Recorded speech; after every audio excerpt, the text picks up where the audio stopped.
আমি আর আব্দুল্লাহ একসাথেই মাদ্রাসায় পড়ালেখা করতাম, কিন্তু আমি কখনো ভাবতেই পারিনি সে যে আমাদের মতো মানুষ না, সে একটা জিনের সন্তান। আমি আব্দুল্লাহকে ছোট থেকেই খুব ভালোবাসতাম, আর আমার ভালোবাসার মানুষটা কিনা একটা জিন। আমি আয়েশা, আমার বাড়ি শরীয়তপুর কোনো একটি জেলায়। আমার বয়স যখন 13, আমার বাবা আমাকে একটি মাদ্রাসায় পড়ালেখার জন্য রেখে আসে। এই মাদ্রাসায় একটি নিয়ম ছিল, 6 মাস পর পর ছাত্রছাত্রীরা 1 সপ্তাহের জন্য তাদের গ্রামের বাড়িতে যেতে পারবে, তারপরে আবার মাদ্রাসায় ফিরে আসতে হবে। এখানে আমাকে 10টি বছর কাটাতে হবে, তাই আমি এখানকার সকলের সাথে নিজেকে মানাতে চেষ্টা করি। আস্তে আস্তে এখানে থাকতে আমার খুব ভালো লাগছিল। এই মাদ্রাসায় 2টি দালান ছিল। একটি দালানে সকল ছেলেদের পড়ানো হতো, আরেকটি দালানে আমাদের মতো সকল মেয়েদের পড়ানো হতো। এই 2 দালানের মাঝে একটা বিশাল বড় ফুলের বাগান ছিল। ওই ফুলের বাগানে অনেক ধরনের ফুল গাছ ছিল। ফুল আমার ছোট থেকেই খুব ভালো লাগতো, তাই আমি প্রতিদিন সকালে ফজরের নামাজের পরে আমি ওই জানালার কাছে দাঁড়িয়ে ফুল গাছের দিকে তাকিয়ে থাকতাম আর বাগানটাকে ভালো করে দেখতাম। আমার ফুল বাগানটা খুবই ভালো লাগতো। আমার রুমে আমার সাথে আরেকটি মেয়ে থাকতো। মেয়েটির নাম ছিল উর্মি। উর্মি ছিল খুব ভালো একটি মেয়ে। সে আমার খুব কাছের একটা বন্ধু ছিল। সেও আমার সাথে প্রতিদিন ফজরের নামাজ পড়তে উঠতো। সে নামাজ পড়ে ঘুমাতে চলে যেত, আর আমি ওইখানে দাঁড়িয়ে দাঁড়িয়ে বাগানের দিকে তাকিয়ে থাকতাম। জানালা দিয়ে আমি প্রতিদিন ওই বাগানটা দেখতাম, কিন্তু একদিন আমি লক্ষ্য করি ওই বাগানে একটি ছেলে হাঁটাহাঁটি করছে। ছেলেটির পরনে একটি সাদা পাঞ্জাবি আর মাথায় ছিল একটি কালো টুপি। আমি ভাবি হয়তো পাশের দালানের পড়াশোনা করে এই ছেলেটি, কিন্তু সে এত সকালে বাগানে কেন এসেছে? ছেলেটি দেখতে খুব সুন্দর ছিল। তাকে দেখার পরে আমার মনটা কেন জানি ভালো হয়ে গেল। ছেলেটি কিছুক্ষণ হাঁটাহাঁটি করে বাগান থেকে চলে যায়। তারপর থেকে আমি ওই বাগানে ওই ছেলেটিকে প্রতিদিন খুঁজতাম, কিন্তু ছেলেটি প্রতিদিন ওই বাগানে আসতো না। খুব মাঝে মাঝে ওই ছেলেটি আসতো। ছেলেটিকে দেখতে আমার খুব ভালো লাগতো। তেমনই একদিন সকালে ফজরের নামাজের পরে আমি জায়নামাজে বসেছিলাম। কেন জানি না আজ আমার মনে বলছে ওই ছেলেটি বাগানে আসবেই। আমি সাথে সাথে জায়নামাজটি ভাঁজ করে জানালার কাছে গিয়ে দাঁড়াই। আমি দেখতে পাই আসলে তো ওই ছেলেটি বাগানে হাঁটাহাঁটি করছে। আমি ভাবি আজ যে করেই হোক ওই ছেলেটির সাথে আমার কথা বলতেই হবে, যাই হোক না কেন। তাই আমি সাথে সাথে আমার টেবিল থেকে একটি কাগজ আর একটি কলম হাতে তুলে নেই। আমি কাগজে লিখে ফেলি, এই যে আপনার নাম কি। এটা লিখে আমি কাগজটিকে ভাঁজ করি। তারপরে জানালা দিয়ে ওই ছেলেটির দিকে ছুঁড়ে মারি। কাগজটি ছেলেটির পায়ের কাছে গিয়ে পড়ে। ছেলেটি কাগজটি হাতে তুলে আর আমার দিকে একটু তাকায়। সে আমার দিকে তাকিয়ে একটি মুচকি হাসি দেয় আর কাগজটির ভাঁজ খুলতে শুরু করে। সে ওই লেখাটা পড়ে। তখনই আমার পেছন থেকে কেউ একজন বলে ওঠে, আমার নাম আব্দুল্লাহ। আমি সাথে সাথে ঘুরে তাকাই। ঘরে তো কেউ নেই, উর্মি ঘুমাচ্ছে। তাহলে এই কথাটা কে বললো? আমি আবার সামনের দিকে তাকিয়ে দেখি বাগানে ওই ছেলেটি নেই। ছেলেটি বাগান থেকে চলে গেছে। আমি আমার বিছানায় এসে ঘুমিয়ে পড়ি। তার বেশ কিছুদিন কেটে গেছে। এখন ওই ছেলেটি আর বাগানে আসে না। আমি এর জন্য নিজেকেই খুব দোষারোপ করতে শুরু করি। আমি ভাবি হয়তো আমার জন্যই ছেলেটি আর বাগানে আসে না। আমি কেন সেদিন ওই চিঠিটা লিখে তার কাছে ছুঁড়ে মারলাম? হয়তো এই কারণে ছেলেটি খুব বিরক্ত হয়েছে, তাই আর সে বাগানে আসে না। আমি এই কাজটা কেন করলাম? আমি যদি এমনটা না করতাম তাহলে তো ওই ছেলেটাকে আমি দেখতে পেতাম। এখন তো তাও দেখতে পাবো না। আমি খুব মনমরা হয়ে থাকতাম আর মনে মনে ওই ছেলেটাকে খুঁজতাম। এভাবেই 1টি মাস চলে যায়। হঠাৎ করে আমাদের শিক্ষক আমাদের জানায় কিছুদিন পরেই আমাদের পুরো মাদ্রাসাটাকে ঘিরে একটি অনেক বড় অনুষ্ঠানের আয়োজন করা হবে, যেখানে কিনা সকল ছাত্রছাত্রীরা অনেক ধরনের কোরআন তেলাওয়াত সকলকে পাঠ করে শোনাবে। আর এর জন্য আমরা শিক্ষকরা তাদেরকে অনেক রকমের পুরস্কার দিয়ে থাকবো। এটা শুনে আমি খুব খুশি হই, কারণ সেই অনুষ্ঠানে ছেলেমেয়েরা একসাথেই পুরো অনুষ্ঠানে থাকবো। আমি তাহলে ওই ছেলেটাকে দেখতে পাবো, এটা ভেবেই আমি খুব খুশি ছিলাম। দেখতে দেখতে অনুষ্ঠানের রাতটা চলে আসে। অনেক বড় করে আমাদের অনুষ্ঠানটা সাজানো হয়। আমি অনুষ্ঠানে অংশগ্রহণ করি। আমিও একটি গজল গিয়েছিলাম, ছোটোখাটো একটি পুরস্কারও পেয়েছিলাম। অনেকেই অনেক রকমের কোরআন তেলাওয়াত সকলকে পাঠ করে শোনাচ্ছিল। অনুষ্ঠানটা যখন শেষ হয়ে যাবে আমি চারিপাশে ছেলেটাকে খুঁজি, কিন্তু ওই ছেলেটা কোথাও নেই। আর কিছুক্ষণ পরেই তো অনুষ্ঠান শেষ হয়ে যাবে, তাহলে কি আমি ওই ছেলেটার দেখা পাবো না? তখনই আমার পেছন থেকে কেউ একজন বলে ওঠে, আমি চলে এসেছি। আমি সাথে সাথে পিছনে ঘুরে তাকাই, কিন্তু কেউ নেই। কে বললো এই কথাটা? তখনই আমি সামনের দিকে তাকিয়ে দেখি ওই ছেলেটি স্টেজে উঠেছে আর মাইকের সামনে গিয়ে খুব সুন্দর করে কোরআন তেলাওয়াত করছে। এটা শুনে আমরা সকলে মুগ্ধ হই। এত মধুর সুরে কেউ কোরআন তেলাওয়াত করতে পারে? আমাদের সাথে সাথে শিক্ষকরাও খুব মুগ্ধ হয়েছিল ওই কোরআন তেলাওয়াত শুনে। তাই প্রথম পুরস্কারটা ওই ছেলের হাতেই তুলে দেয় শিক্ষকেরা। ছেলেটি পুরস্কারটা নিয়ে স্টেজ থেকে নেমে আসে। আস্তে আস্তে ছেলেটি আমার কাছে আসে, এসে আমাকে বলে, আপনি না আমার কাছে জানতে চেয়েছিলেন আমার নাম কি? আমার নাম আব্দুল্লাহ। আশা করি আপনি অনেক আগেই জেনে গিয়েছেন আমার নামটা। আমি খুব অবাক হই, কারণ আমি তো বোরকা পরিহিত। কিভাবে ছেলেটি চিনতে পারলো আমাকে? কিভাবে সে বুঝতে পারলো আমি যে সেই মেয়ে? কারণ আমার চোখ ছাড়া আর কিছুই দেখা যাচ্ছে না। আমি এসব নিয়ে মাথা ব্যথা করি না। আমি ছেলেটিকে ডাইরেক্টলি বলি, আচ্ছা আমি কি আপনার বন্ধু হতে পারি? ছেলেটি একটি মুচকি হাসি দিয়ে বলে, আপনি আমার বন্ধু হতে চান? ঠিক আছে, আজকে থেকে আমি আপনার বন্ধু হয়ে গেলাম। আমি ছেলেটিকে বলি, তাহলে আমরা কি করে কথা বলবো? আমি আপনার সাথে প্রতিদিন কথা বলতে চাই, প্রতিদিন আপনার সাথে দেখা করতে চাই। ছেলেটি বলে, এটা তো সম্ভব না, কিন্তু একটা কাজ করা যায়। আমি বলি, কি কাজ? ছেলেটি বলে, আপনি আপনার রুম থেকে প্রতিদিন আমাকে দেখতে পারবেন। আমি প্রতিদিন মাগরিবের নামাজের পরে ওই বাগানে আসব। আপনি রুম থেকে আমাকে যত খুশি দেখতে পারবেন। আমি তখন তাকে বলি, তাহলে আমি কথা বলবো কিভাবে? ছেলেটি আমাকে বলে, আপনি আপনার মনের সকল কথা একটি চিঠিতে লিখে চিঠিটা আমার দিকে ছুঁড়ে মারবেন, তাহলেই তো হলো নাকি? আমি সকল কথা আপনার শুনে ফেলবো। আমি তাকে বলি, তাহলে আমার কথার উত্তরটা কি করে পাবো? ছেলেটি বলে, আপনি রাতে ঘুমাবেন, সকালে উঠে দেখবেন আপনার জানালার কাছে একটি চিঠি রাখা। সেই চিঠিতে আপনার সকল কথার উত্তর আমি দিয়ে দেব। আমি খুব অবাক হয়ে বলি, আমার জানালার কাছে আপনি কি করে আসবেন শুনি? ছেলেদের দালান থেকে মেয়েদের দালানে আসাটাই তো নিষেধ, আর সেখানে তো আপনি আমার জানালার কাছে এসে চিঠি রাখার কথা বলছেন। ছেলেটি আমাকে বলে, আমাদের দালানের ছাদ থেকে আপনাদের ছাদে আসার একটি রাস্তা আছে। আমি কোনো না কোনোভাবে আপনার ছাদে চলে আসব, আর সেখান থেকে কষ্ট হলেও আপনার জানালায় চিঠিটা রেখে দেব। কিন্তু আমার একটা শর্ত আছে। আমি তার কাছে জানতে চাই, কি এমন শর্ত? ছেলেটি বলে, আমি যখন আপনার কাছে চিঠি রাখতে আসবো, কোনোভাবেই আপনি দেখার চেষ্টা করবেন না আমি কি করে চিঠি রাখি।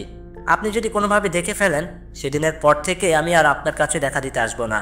আমি আপনার সাথে আর কোনো কথা বলবো না, আপনার সাথে কোনো যোগাযোগ করব না। আমি তাকে বলেছি, আমি এই কাজ কখনোই করব না। আপনি আমাকে বিশ্বাস করেছেন, আমি আপনাকে বিশ্বাস করব ইনশাল্লাহ। আজকের পর থেকে আমরা খুব ভালো বন্ধু, আপনি যা বলবেন তাই হবে।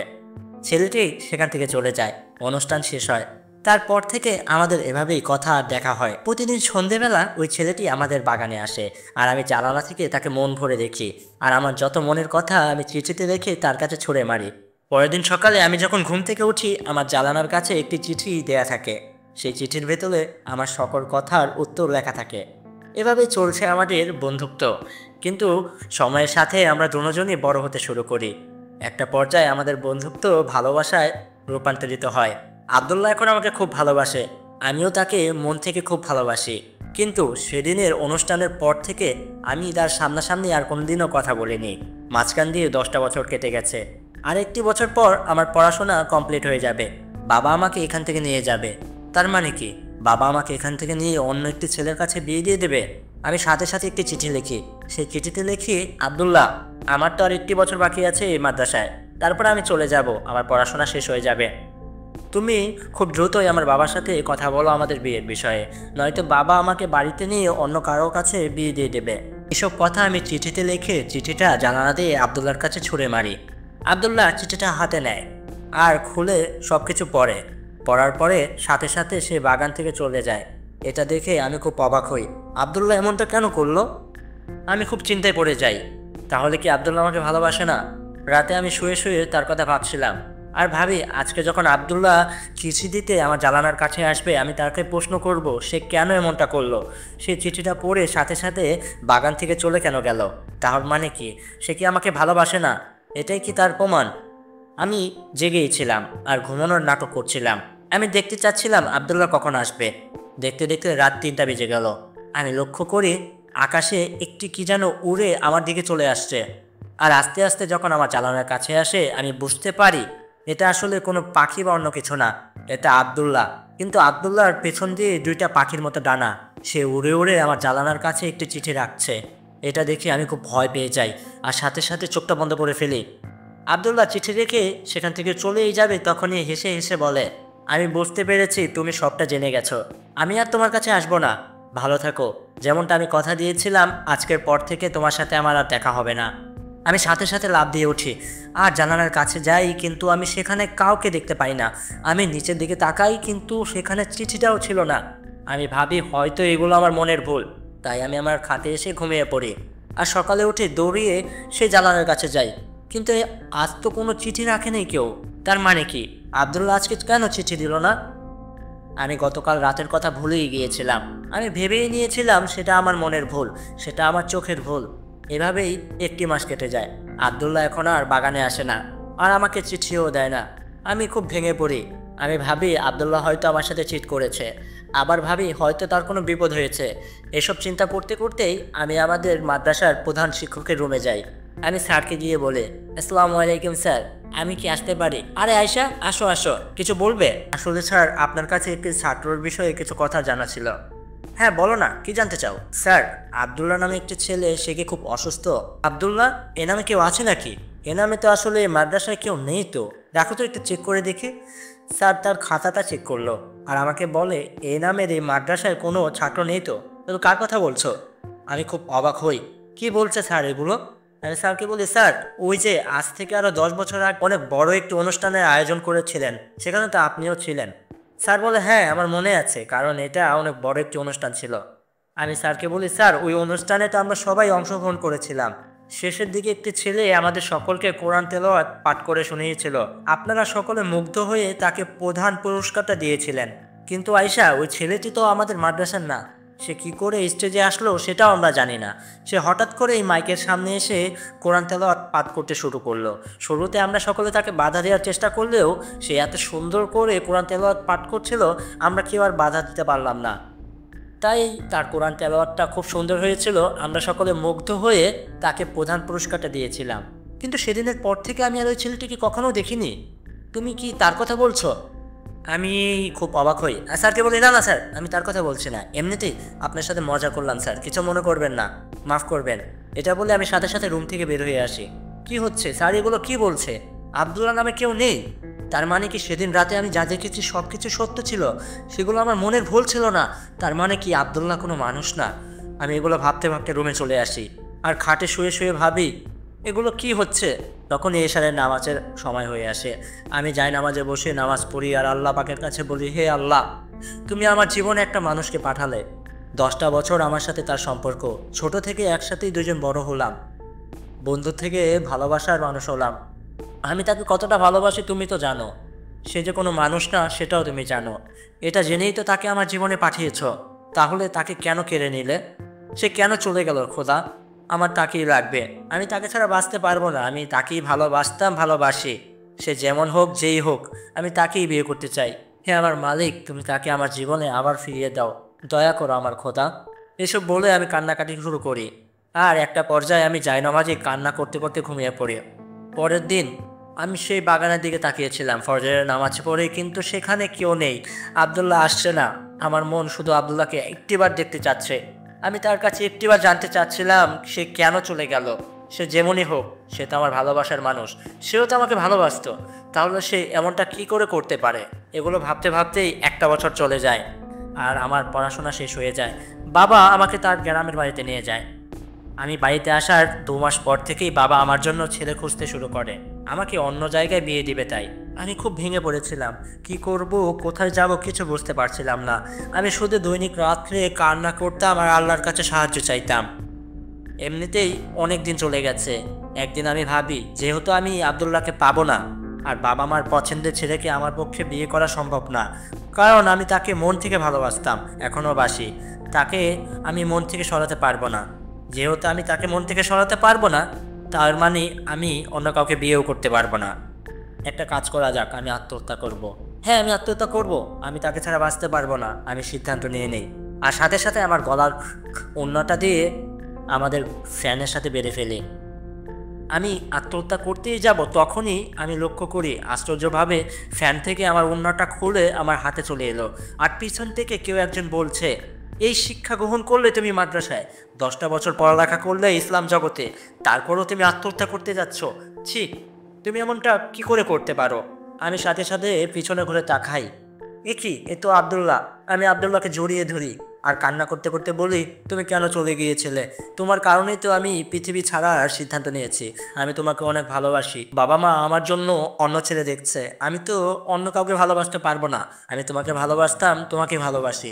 তুমি যেই হও আর যেমনই হও, আমার তোমাকেই লাগবে। আব্দুল্লাহ হাসতে হাসতে বলে, আমি তোমাকে কথা দিয়েছিলাম তোমার থেকে দূরে থাকবো, কিন্তু তোমার থেকে চলে যাব এটা কথা দিইনি। আমি সবসময় তোমার আশেপাশেই থাকতাম, কিন্তু তোমাকে কখনোই দেখা দিইনি। তুমি চিন্তা করো না, তোমার সাথে আমারই বিয়ে হবে। আমি তাকে বলি, বাবা মা কখনই তোমার সাথে আমাকে বিয়ে দেবে না। আব্দুল্লাহ আমাকে বলে, আমি তোমার বাবা মার মতে বিরুদ্ধে যাব না, কারণ আমিও আল্লাহকে ভয় পাই।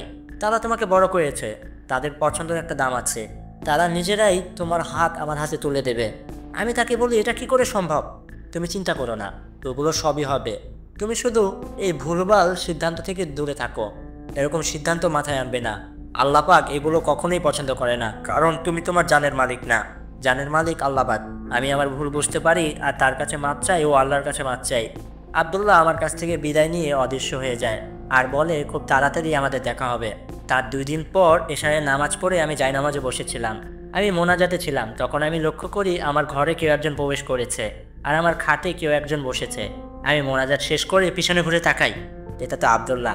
আব্দুল্লাহ আমার দিকে তাকিয়ে একটি মুচকি হাসি দিয়ে আছে। তুমি কি আমার সাথে একটু আসতে পারবে আয়েশা? কোথায় যাব আমরা?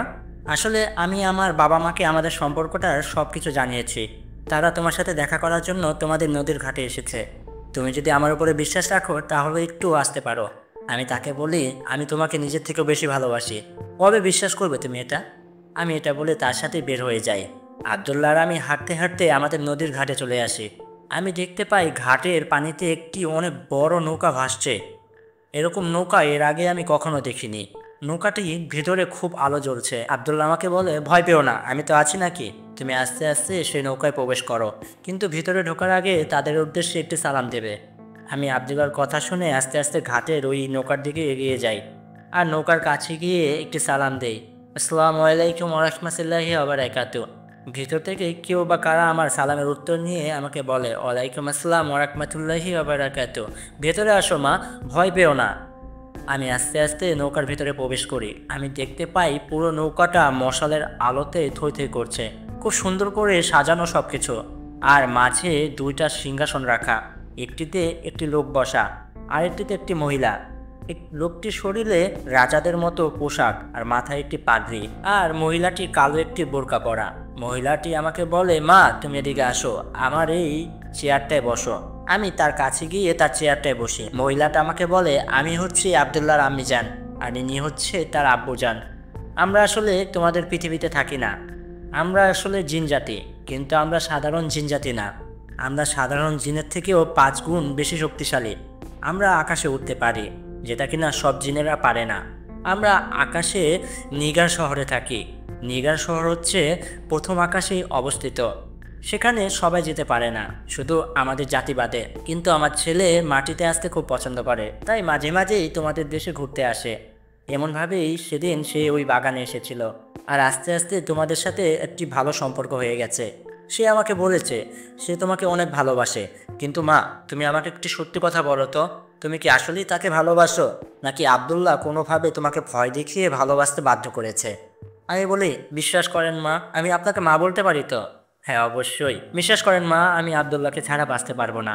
আমি তার জন্য আত্মহত্যা করতে গিয়েছিলাম। আপনি কিছু একটা করেন, আমাদের এক করে দেন। সে আমাকে বলে, এটা খুব ভুল কাজ। তুমি মাদ্রাসায় পড়ালেখা করেছ, তোমার থেকে এটা আশা করা যায় না। তুমি আর কখনো এই ভুল কাজটা করবে না। আর শোনো, তুমি যেহেতু ওকে ভালোবাসো আর ও তোমাকে ভালোবাসে, যাই হোক না কেন তোমাদের বিয়ে অবশ্যই হবে। আমি তোমাকে কথা দিচ্ছি, আগামী মাসের 10 তারিখে তোমাদের বিয়ে হবে। আমি খুব অবাক হই আর বলি, এটা কি করে সম্ভব? আমার বাবা মা কখনোই মানবে না, আর আগামী মাসে 10 তারিখে এটা কোনোভাবে সম্ভব না। সে আমাকে বলে, তুমি আব্দুল্লাহর কাছ থেকে শুনে নিও তার মার মুখের কথা কখনো নড়চড় হয়েছে কিনা। আমি যেহেতু কথা দিয়েছি, অবশ্যই তোমাদের বিয়ে হবে, আর আগামী মাসের 10 তারিখেই হবে। তুমি যাও মা, অনেক রাত হয়ে গেছে। আমি তাদের থেকে বিদায় নিয়ে নৌকার বাইরে চলে আসি, আর আব্দুল্লাহ আমার কাছে এসে বলে, বাবা মা তোমাকে কি বললো? আমি তাকে বলি, তোমার মা বলছে আগামী মাসে 10 তারিখে আমাদের বিয়ে। আমি যেন বিয়ের প্রস্তুতি নেই। আব্দুল্লাহ বলে, তাহলে তো আমাকেও বিয়ের প্রস্তুতি নিতে হবে নাকি? বিয়েটা তো আমারও। আমি তাকে বলি, তোমরা কি আমার সাথে মজা করছো? কি করে সম্ভব এটা? আব্দুল্লাহ আমাকে বলে, দেখো, আমার মা সবাইকে কথা দেয় না, কিন্তু সে আজ পর্যন্ত যাদের কথা দিয়েছে তাদের সকলের কথা রাখছে, কখনোই তার কথার নড়চড় হয়নি। সে যেহেতু বলেছে আগামী মাসে 10 তারিখে আমাদের বিয়ে হবে, তার মানে হবে। তুমি এটা নিয়ে চিন্তা করো না, চলো তোমাকে বাড়িতে আগিয়ে দিয়ে আসি। আবদুল্লাহ আমাকে বাড়িতে এগিয়ে দিয়ে আসে আর আমার থেকে বিদায় নিয়ে বলে, নতুন বউ রেডি হও, কারণ আগামী মাস কিন্তু চলে এলো। এটা বলে আবদুল্লাহ চলে যায়। আমি খুব চিন্তায় পড়ে যাই, তারা কি বলছে? আসলে কি আমাদের আগামী মাসের 10 তারিখে বিয়ে হবে? এটা কিভাবে সম্ভব? আমি ঘরে এসে ঘুমিয়ে পড়ি। তার পরের দিন সকালে জমিদার আসলাম খানের লোক আমাদের বাড়িতে আসে। জমিদার আসলাম খান হচ্ছে আমাদের এই গ্রামের জমিদার। খুব খারাপ মানুষ, সকলের উপরে খুব অত্যাচার করে আর মানুষদের জমিন জোর জবরদস্তি দখল করে। কিন্তু তার লোকেরা কেন আমাদের বাড়িতে এসেছে? সে তো আমাদের থেকে কোনো টাকা পয়সা পায় না। তার লোকেরা আমার বাবাকে বাড়ি থেকে তুলে নিয়ে যায়। আমি আর মা খুব চিন্তায় পড়ে যাই, কেন জমিদার আকরাম খানের লোক আমার বাবাকে নিয়ে গেল? আমার বাবার কি দোষ? সে আমার বাবার কোনো ক্ষতি করবে না তো? 4-5 ঘন্টা পরে বাবা আমাদের বাড়িতে আসে। বাবাকে দেখে আমি আর মা ছুটে যাই আর জানতে চাই, কেন তোমাকে এই জমিদারের লোক নিয়ে গিয়েছিল? বাবা বলে, মা কিছু না, আমার সে কোনো ক্ষতি করেনি। একটা ভালো খবর আছে, আসলে সে আমাকে এই কারণে নিয়ে গিয়েছিল, তার ভাই যে কিনা অনেক আগেই মারা গেছে আর তার ভাইয়ের ছেলে যে কিনা এখন আমেরিকায় থাকে, আসলে সে চায় তার ভাইয়ের ছেলের সাথে তোর বিয়ে হোক। জমিদারের ভাইয়ের ছেলে যে কিনা পরবর্তী জমিদার, আর তার সাথে তোর বিয়ে, তোর কি কপাল রে মা। আমার মা বলে, ঠিকই তো, এমন কপাল সবার হয় নাকি?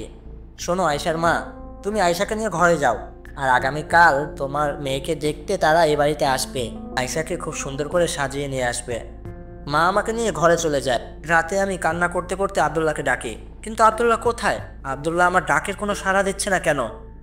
সে কেন দেখা দিচ্ছে না? তার মানে কি সে আমার সাথে ধোঁকা করেছে? আমি কি তাকে হারিয়ে ফেললাম? আমার কাছে তো সময় নেই, আরেকটা দিনই বাকি আছে। দেখতে দেখতে পরের দিন সকাল হয়ে যায়। মা আমাকে একটি শাড়ি হাতে ধরিয়ে দেয় আর বলে, এই শাড়িটা পরে আসো, আর এই শাড়িটা পরলে তোমাকে খুব সুন্দর দেখাবে। আমি বাবা মার কথার বিরুদ্ধে কখনোই যাইনি, তাই আমি শাড়িটা পরে আসি আর মা আমাকে খুব সুন্দর করে সাজিয়ে দেয়। বাবা ঘরে এসে বলে, তারা কিন্তু চলে এসেছে, তাদের বাইরে বসানো হয়েছে, তুমি আয়শাকে নিয়ে আসো। আয়শার মা মা আমাকে নিয়ে বাইরে চলে আসে আর একটি চেয়ারের উপরে বসায় তাদের সামনে। আমি মাথা নিচু করেছিলাম। জমিদার আসলাম খান আমাকে দেখে বলে, মাশাআল্লাহ, খুব সুন্দর, আপনার মেয়ে তো পরীর মতো দেখতে। এত সুন্দর মেয়ে এখনও এই পৃথিবীতে বেঁচে আছে। মা তুমি মাথাটা উঁচু করে আমার ভাইয়ের ছেলেকে দেখো, তোমারও তো একটা পছন্দের দাম আছে নাকি? বাবা আমার কানের সামনে এসে বলে, কিরে মাথাটা উঁচু কর আর দেখ ছেলেটাকে সুন্দর দেখতে। আমি বাবার কথা মতো মাথাটা উঁচু করে ছেলেটার দিকে তাকাই, কিন্তু এ কি, এ তো আবদুল্লাহ। আবদুল্লাহ কি করে জমিদারের ভাইয়ের ছেলে হতে পারে, আর সে কি করে এখানে এলো? আমি খুব অবাক হই ও খুশিও হই। আবদুল্লাহ ইশারায় আমাকে চুপ থাকতে বলে। আমি কাউকে বুঝতে দেই না আমি আবদুল্লাহকে চিনি। জমিদার আসলাম খান আমাকে বলে, মা তোমার ছেলে পছন্দ হয়েছে তো? আমি ইশারায় বলি, হ্যাঁ খুব পছন্দ হয়েছে। তখনই আবদুল্লাহ বলে, চাচা যান, আমি মেয়ের সাথে কিছু কথা বলতে চাই একান্তে। আমার বাবা মা আমাদের একান্তে কথা বলার একটা ব্যবস্থা করে দেয়। তখনই আমি জানতে চাই, কি করে তুমি আসলাম খানের ভাইয়ের ছেলে হলে শুনি? আর তুমি এখানে? কাল রাতে আমি তোমাকে কতবার ডেকেছি, আমি তো ভেবেছিলাম তুমি চলে গেছো, আমি তোমাকে হারিয়ে ফেলেছি আর কখনো খুঁজে পাবো না। আব্দুল্লাহ আমাকে বলে, কি করে চলে যাই বলো, আমিও তো তোমাকে খুব ভালোবাসি। আর আসলে জমিদার আসলাম খান যা বলছে সেটা সে নিজ থেকে বলছে না। আমার বাবা একটু জিন তার ভিতরে প্রবেশ করিয়েছে, আর সেই জিন যা যা বলছে সবটাই আমার বাবা শিখিয়ে দিয়েছে। জমিদার নিজ থেকে কিছুই বলছে না।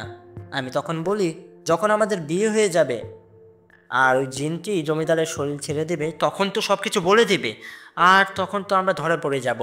আবদুল্লাহ আমাকে বলে, দেখো জমিদার কিন্তু ভালো মানুষ না, সে অনেক মানুষের ক্ষতি করেছে, তাই ওই জিনটি তার শরীর ছাড়ার আগে তাকে পাগল বানিয়ে দিবে।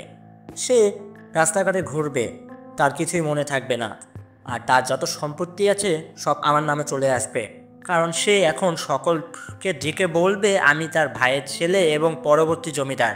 আর সে পাগল হওয়ার পরে আইন মোতাবেক আমি আসল জমিদার হয়ে যাব। আর যখন আমার কাছে সব সম্পত্তি চলে আসবে, আমি এই গ্রামের সকল দুঃখী গরিবদের মাঝে এটা ভাগ করে দেব। এটা বলে সে আমার ঘরের বাইরে চলে আসে। আর সেদিনই আমাদের বিয়ের তারিখ ঠিক করা হয়, আগামী মাসের 10 তারিখ, যেটা কিনা আবদুল্লাহর মা আমাকে কথা দিয়েছিল। সত্যি সে তার কথা রেখেছে। আর আবদুল্লাহ আমাকে কথা দিয়েছিল আমার বাবা মা নিচে দাঁড়িয়ে থেকে আমার হাত তার হাতে তুলে দেবে, সেও তার কথা রেখেছে। আমি খুব খুশি, কারণ আমি আমার ভালোবাসার মানুষটাকে আমার নিজের করে পাচ্ছি। দেখতে দেখতে আগামী মাসের 10 তারিখ চলে আসে। খুব ধুমধাম করে আমাদের বিয়ে দেওয়া হয়, সকল গ্রামবাসী আমাদের বিয়ে উপস্থিত ছিল। কিন্তু আবদুল্লাহর বাবা মা আসতে পারেনি। তারা কোনোভাবে এখানে আসতে পারবে না। আমাদের বিয়ে হয়ে যায়, আর বিয়ের কিছুদিন পর আস্তে আস্তে জমিদার পাগল হয়ে যায়। জমিদার পাগল হয়ে যাওয়ার পরে আবদুল্লাহ হয়ে যায় জমিদার, আর আবদুল্লাহ সকল জমি জায়গা সকল গরিব দুঃখীদের মাঝে ভাগ করে দেয়। আর আমার বাবা মার থেকে বিদায় নিয়ে বলে, এখন তো আপনার মেয়েকে নিয়ে আমাদের দেশে যেতে হবে, আমি বাংলাদেশে থাকবো না, কারণ আমেরিকায় আমার বাড়িঘর, আমি সেখানে চলে যাব। কিন্তু 4 মাস পর পর আমি আয়েশাকে নিয়ে আপনাদের সাথে দেখা করতে আসব। বাবা মা খুব হাসি মুখে আমাদেরকে বিদায় দেয়। আমরা তাদেরকে সালাম করে বাড়ি থেকে বের হয়ে যাই, আর অনেক দূর হেঁটে একটি জঙ্গলে প্রবেশ করি।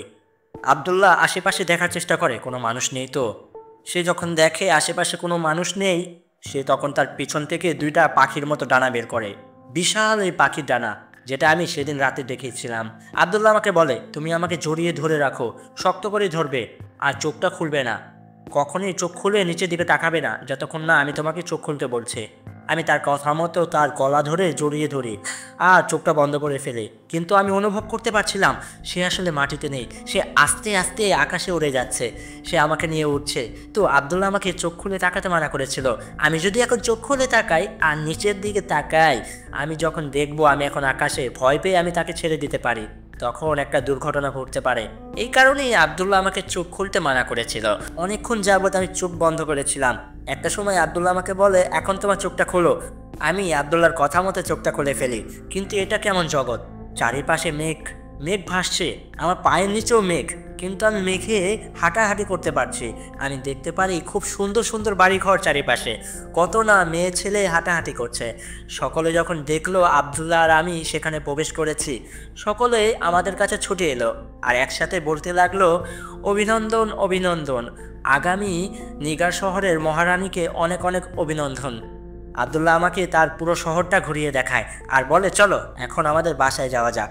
আবদুল্লাহ আমাকে তাদের বাড়ির সামনে নিয়ে আসে। আমি দেখতে পাই এটা তো ছোটোখাটো কোনো বাড়ি না, এটা বিরাট বড় একটি রাজপ্রাসাদ। আবদুল্লাহ বলে, আমিও আমার পরিবার এখানেই থাকি। আমরা রাজপ্রাসাদে প্রবেশ করি। তখনই রাজপ্রাসাদের ভিতর থেকে কিছু দাস দাসী আমার দিকে ছুটে আসে আর আমাকে বলে, অভিনন্দন অভিনন্দন, নিগার শহরে মহারানীর অনেক অনেক অভিনন্দন। আর তারা আবদুল্লাহকে লক্ষ্য করে বলে, রাজপুত্র, আপনি যদি কিছু মনে না করেন, আপনার স্ত্রীর সাথে আমাদের মহারানী মানে আপনার আম্মিজান দেখা করতে চায় একান্তভাবে। আবদুল্লাহ আমাকে বলে, যাও, আম্মিজান তোমার জন্য অপেক্ষা করছে। সেই মেয়েগুলো আমাকে তাদের সাথে করে রাজপ্রাসাদের ভিতরে নিয়ে যায় আর একটা রুমের সামনে নিয়ে আসে। আমি দেখতে পাই রুমের ভিতরে একটি মহিলা বসা, তার শরীরে খুব দামি একটি শাড়ি। আমি বুঝতে পারি এই হচ্ছে আবদুল্লাহর আম্মিজান। সেদিন সে বোরকা পরা ছিল, তাই তাকে আমি চিনতে পারিনি। আজ তাকে খুব সুন্দর দেখাচ্ছে, সে খুব সুন্দরভাবে সেজে আছে। সে ওই মেয়েগুলোকে বলে, তোরা এখন চলে যা, আর আমাকে বলে, আয়েশা মা, তুমি আমার কাছে আসো। আমি তার কাছে যাই। সে আমাকে তার খাটে বসায় আর বলে, তুমি এখানে একটু বসো, আমি তোমার জন্য একটি ফল নিয়ে আসি।